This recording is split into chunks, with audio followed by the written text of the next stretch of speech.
Hello everybody and welcome. In this video I'm going to show you how to change ear grips for your earbuds SOUNDCORE C30i.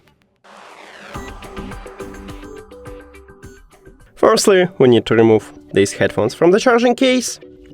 And now, the back side of these earbuds, it's the hugest one, it should be at the top, so it should be in this position. Then, select ear grips. For you, I'm going with the medium.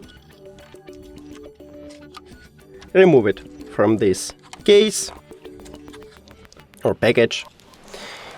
Now, just attach it. And it should look like this. And let's go to the second one.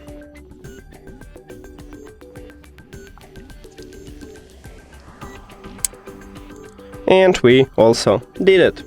That's it. Thank you for watching this video. If you found it helpful, please consider subscribing to the channel and leave the like on the video. See you later.